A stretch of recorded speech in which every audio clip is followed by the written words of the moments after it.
Hello everyone, ito si Pastor Jansen at tayo ay dalako na naman sa isang segment ng Q&A with Pastor J. At ang tanong na ito ay nanggaling kay Mama Aida at ang tanong niya is, why is the Word of God essential to our life? So, bakit kailangan? Unang-una, we were made in the image of God. How did God create us?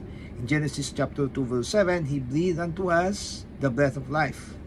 At man became a living soul because of that breath. And what is that breath?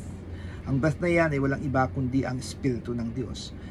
That's why the Spirit is given to us. In Ecclesiastes 12:7, dito natin makikita na ang Espiritu ng Diyos ay binigay sa atin. Why? Sabi dito, then shall the dust return to the earth as it was, and the Spirit shall return unto God who gave it. Therefore, we were made in the image of God and after His likeness.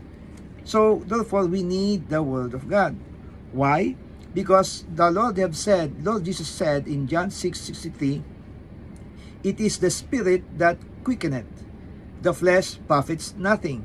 The words that I speak unto you, they are spirit and they are life. Kaya nga, the Word of God itself, they are spirit.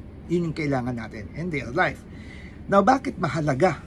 Okay, Matthew 4:4, the Lord have said, man shall not live by bread alone, but by every word that proceedeth out of the mouth of God. And Luke 4:4, man shall not live by bread alone, but by every word of God.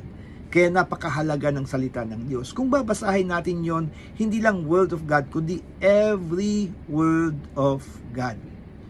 Therefore, the word of God is so essential in our lives kasi yun ang nagbibigay buhay sa atin. Because if we don't have the word of God, our spiritual life will naturally die. Parang isda. Kung yung isda, tatanggalin mo yon sa tubig, that is its natural habitat. Pag tinanggal mo siya sa tubig, hindi mo na kailangan patayin yung isda. It will naturally die. The same thing with us. If we will get out from the presence of God, aalis tayo sa presensya niya, wala yung salita ng Diyos sa ating buhay, ang mangyayari, hindi na tayo kailangang patayin, but because we will naturally die. Because we are living our natural habitat, and that is the presence of God. At ang presence ng ating Panginoon ay mararanasan natin sa pamamagitan ng kanyang salita at pagkilos ng Espiritu Santo.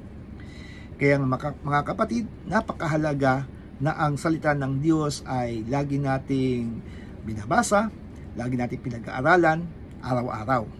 Because every word of God will give us life.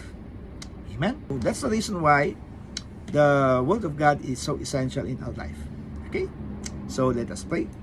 Father in heaven, we give you thanks and praise. Samahan niyo po kami sa aming pag-aaral, sa aming natutunan. At kung mayroon pa po kayong nais ituro sa amin, let your Spirit flow at patuloy na ang inyong salita lamang ang patuloy na magturo sa amin sa lahat ng aming mga pinag-aaralan. Salamat po dakilang Diyos. Samahan niyo po ang bawat isa. Pagpalain niyo po kami as we read and hear your words because your word gives us life. Salamat po. We give you all the glory. We give you all the honor. In Jesus' name we pray. Amen. Bye everyone. To God be all the glory.